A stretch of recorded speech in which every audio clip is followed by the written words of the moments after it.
That's what I go by. Oh my gosh, it's a Mental Health Monday, everyone. Welcome back to the show. And one of the best things we can do for our mental health is write. So whether you're an aspiring writer or someone seeking an outlet for self-expression, you're in luck because we're chatting with author Inita N. Callaway, and she's here to help us get pen to paper. Hello. Hi, how are you? I was just stunned because you told me your initials were ink. Yes, ink. So you had no choice but to I had no choice, right? I mean, yeah. How did you fall in love with writing?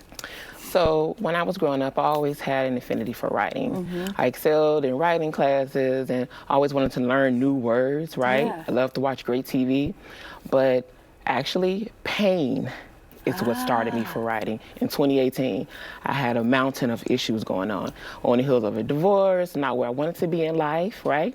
And so the only thing that I knew to do at that moment was to use a gift that God had given me, which was to write.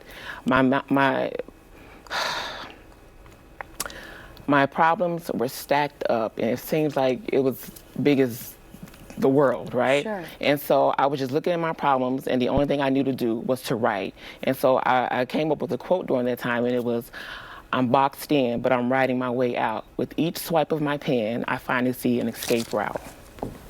That's a word. Yes. I love that. And you know what? Did you, prior to 2018, were you using writing in that outlet? No. Or did all of this, all the things that added up, all these things pushed you added to up. do They that? pushed pain. Pain is what got me to writing. Oh, wow. Pain is what got me to writing. Because life, I'm going to be off script, be lifing, right? Yeah. And that's what happened. Well, I'm so happy that you're here today because there's somebody watching right now who's Yes. feeling exactly how you were, Yes. and they are feeling boxed in and that they don't know where to go. So Yes. we're so happy for you to be here to spread that. But let's talk about how it can be meditative and what that was like then when you started to put pen to paper. So just think about when you're stressed, when you're angry, whatever emotion that you're feeling, if you just take a few seconds just to write it down, feel how listen to your breathing, listen to the strokes on the page, actually writing, not typing, actually Sure. writing, strokes on the page.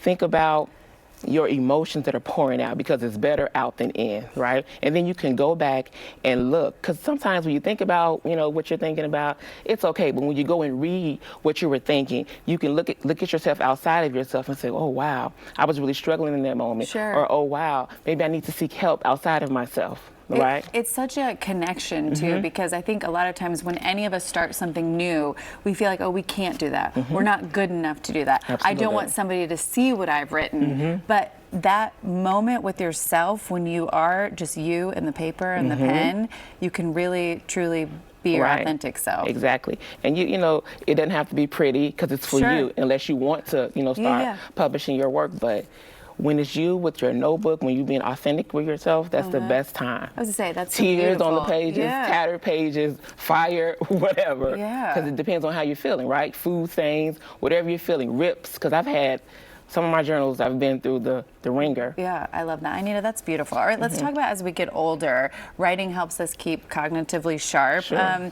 Why is creating that writing practice now so important and as we age? Well, just like you said, for that memory and that brain function, and you want to keep exercising that muscle, like when you go to the gym, you exercise your muscle. You want to keep exercising that muscle, and of course, for your emotions. You get to see your emotions on paper. You get to be more self-aware of how you're feeling. You get to sit with your emotions, like I said, and if you need somebody to go see outside of that, you can. But it's and then for your creativity. Sure. For your creativity and your imagination. Speaking of that, what do you say to people, though, who say, I'm not creative? Everybody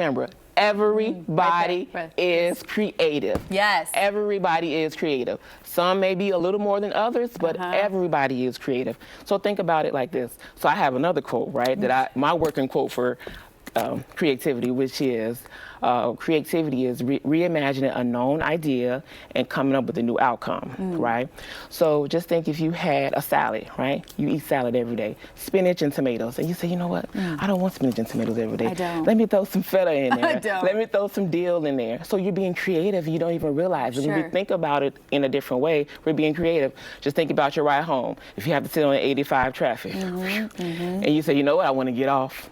and I want to find a different way. That's being creative, and we don't even realize that we're being creative in that moment. Right. We're taking something that we know and we're making something new. We're being creative. Right. So everybody is being creative all day long, all professions, all ages, even with a baby, right? Think about when babies are nursing and they're not getting that milk that they want.